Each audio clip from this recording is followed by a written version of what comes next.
Hello বন্ধুরা, সকলে কেমন আছো? আমিও ভালো আছি। আর মাত্র 2 দিন পর মহালয়া, সবাই জানো সামনে মা আসছেন আমাদের সাথে অনেক আনন্দ করতে। আমরাও পুজোতে অনেক আনন্দ করব, ঘুরবো সব জায়গায়। তো তার জন্য একটি সুন্দর টিপস নিয়ে চলে এসেছি পুজোর জন্য, একদম পুজোর কথা ভেবে, তোমাদের কথা ভেবে। তোমরা যাদের চুলগুলো প্রচন্ড একদম কোকড়ানো, মানে একদমই কোকড়ানো, ঠিক আছে, তাদের চুলগুলো মানে বাঁধলে একটু এরকম এরকম উঁচু হয়ে থাকে, তো তাদের জন্য সেই মানে টিপসটি একদম সহজ।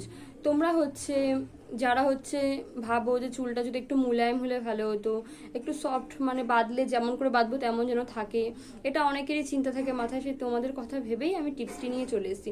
তোমরা কি করবে, যারা হচ্ছে মানে শ্যাম্পু করার পর কিছু করো না, তোমরা ফার্স্টে কি করবে, রাত্রেবেলায় এই 3 দিন মতো মানে 3 দিন বলছি, পুজোর কটা দিন করো, কালী পুজো অব্দিও সুন্দর চুলটা থাকবে, দুর্গা পুজোতে তো সুন্দর থাকবে, কালী পুজোতে আরো সুন্দর হয়ে যাবে।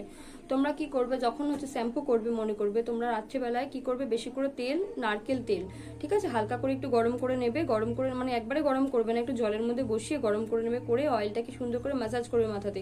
এই চুলগুলোকে মাথায় সুন্দর করে ম্যাসাজ করবে, রাত্রির অবধি পুরো রেখে দেবে। রাত্রি রাখার পরে তোমরা সকালবেলায় শ্যাম্পু করবে, শ্যাম্পু করার পরে তোমরা কন্ডিশনার অবশ্যই ব্যবহার করো, অবশ্যই ব্যবহার করবে। না হলে কি ওটা তেল দেওয়ার মানেও কিছু হলো না, এবং শ্যাম্পু করার পরে মানে ওটাও কিছু হলো না, সেই চুলগুলো আবার সে ড্রাই হয়ে গেল।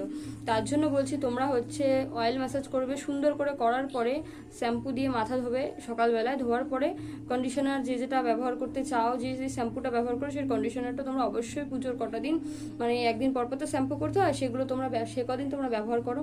করার পর তোমরা দেখবে চুলটা তোমরা যেভাবে বাঁধতে চাইবে সেভাবেই হবে, ঠিক আছে, আর উল্টো পাল্টা হবে না, ছাড়া থাকলেও ছেড়ে এরকম উঁচু হয়ে যাবে না, পুরো মুলায়ম একদম নরম একদম বসে থাকবে, ঠিক আছে। তোমরা এই টিপসটি করো, তোমরা অবশ্যই দেখতে পাবে তোমাদের চুলগুলো অনেক সুন্দর হয়ে গেছে এবং তোমাদের চুলগুলো মুলায়ম হয়ে গেছে, ঠিক আছে। রাত্রেবেলা তেল ব্যবহার করতে একদমই ভুলবে না, ঠিক আছে, তেলটা ম্যাসাজ করে ঘুমাবে রাত্রেবেলায় 10 মিনিট, তারপরে সকালবেলা একটু শ্যাম্পু করবে, করার পর অবশ্যই কন্ডিশনারটা দেবে, দেওয়ার পরে 1 মিনিট মতো রেখে ধুয়ে নেবে। এরকম করে তোমরা করো, চুলটা তো মুলায়ম, সিল্কি, সফট থাকবে বন্ধুরা, ঠিক আছে। এই টিপসটি শুধু তোমাদের জন্য, যাদের চুলগুলো একটু কোকড়ানো বা উস্কো খুস্কো তাদের জন্য, ঠিক আছে বন্ধুরা। চলো, ভিডিওটি ভালো লাগলে লাইক করে দিও।